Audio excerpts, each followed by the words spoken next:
Today we're talking RC car stuff. You're gonna have to forgive the wind. It's windy. I can't get around it today. I tried, actually. I've tried to shoot this like 3 or 4 times. So anyway, welcome to Music and Mascara, the lifestyle channel. You know, we have our other channel, Dylan Talks Tone, all about guitar stuff, but this is for fun. So if you recall, a few weeks ago I uploaded a video where I drove my Axial Wraith 1.9 in a river in Northern California. It was the headwaters of the Sacramento River. Really, really cool. A few weeks later, now we are in right outside of La Crosse, Wisconsin. And it's taken me a couple of weeks to figure out why my car wouldn't work. Everything's supposed to be waterproof. The ESC, which is basically like the voltage regulator, for those of you that are not familiar, is supposed to be waterproof. The servo, which makes the steering go back and forth, is supposed to be waterproof. The motor is supposed to be waterproof. And the radio receiver for the transmitter is supposed to be waterproof. All of it. Well, let's just say it's not. Because after running in the water, I went out with my brother, who has an Axial Wraith 1.9 also, and it just quit.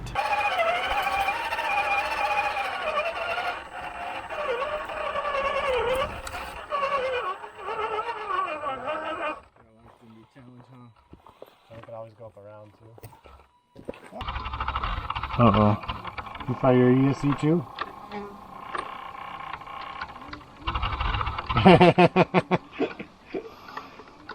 Go get another battery, see if that battery is dead. Just put it in. Yeah. Darn it. I think you fried your ESC going in the water. Son of a bitch. They're supposed to be waterproof, but I don't think they really are. So I figured, well, we did some preliminary tests and it seemed like the ESC was bad. And so, you know, just like anything else RC car related, you're like, well, okay, I might as well upgrade it. So I ordered a hobbywing 1080 ESC, installed it in the car. Well, it looks like the radio is not communicating with the car correctly. So maybe the receiver got wet also. So I went ahead and ordered a new radio. Well, actually I went to a local shop and I got a Spektrum DX5C and the 6100 spektrum servo, receiver that goes in the car. I put it in the car and nothing. It kind of worked, but here's what happened. Basically, when you turned on the car, it started to like jitter and do things by itself, and I could tell that the radio was communicating with the car. The ESC was now able to be programmed properly, and if you want to know how to do all that stuff with this new radio, let me know. I'll make a video about it.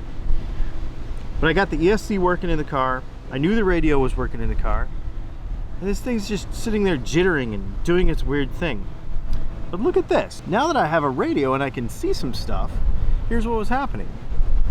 Notice how the receiver voltage in this little video clip was jumping around, jumping around, jumping around, jumping around. What is going on? And the only thing I could figure is that there was a short somewhere that was drawing down current. In fact, I talked to somebody else and we concurred that that was possible. The only thing left in the car to replace at this point would be the steering servo. So I ordered just the generic Amazon $35 servo, 35 kilograms.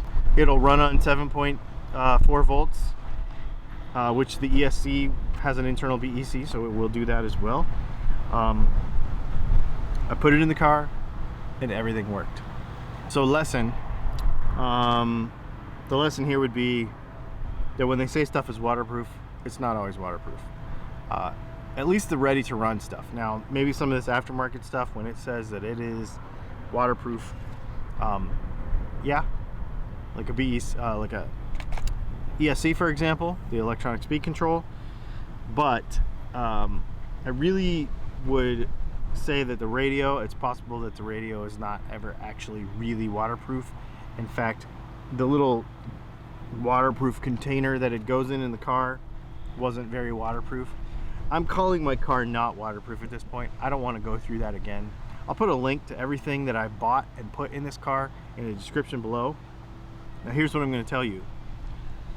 Even though I didn't want to spend all that money at once to get the car fixed, and if I would have thought about it a little ahead of time, I probably would have saved myself the trouble and realized that I had a short somewhere, and I probably would have jumped straight to the steering servo. Now that being said, who doesn't want a hobbywing 1080 ESC in their Axial Wraith 1.9?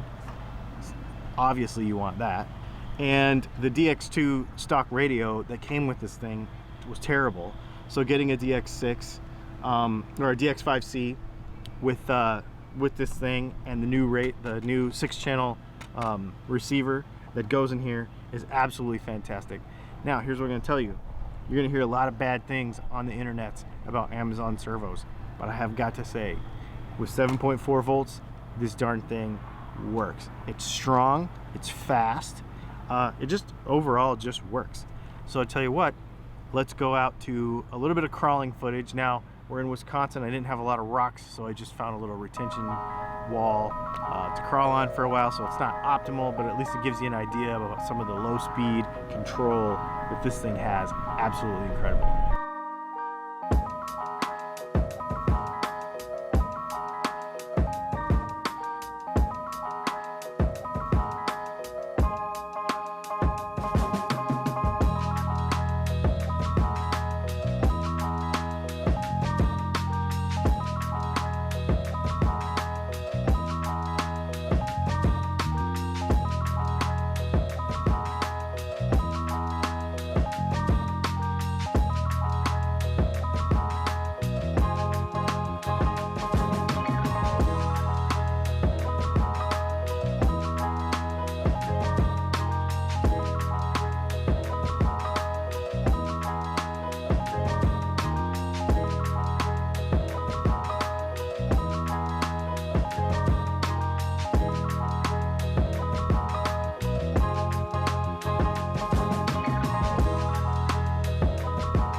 So overall, while I would say that it was not in the plan to buy an ESC, a radio, and a steering servo, and basically replace all of the electronics except for the motor at once, I'm very, very happy that it kind of worked out that way, because oh my goodness, this thing is really, really good.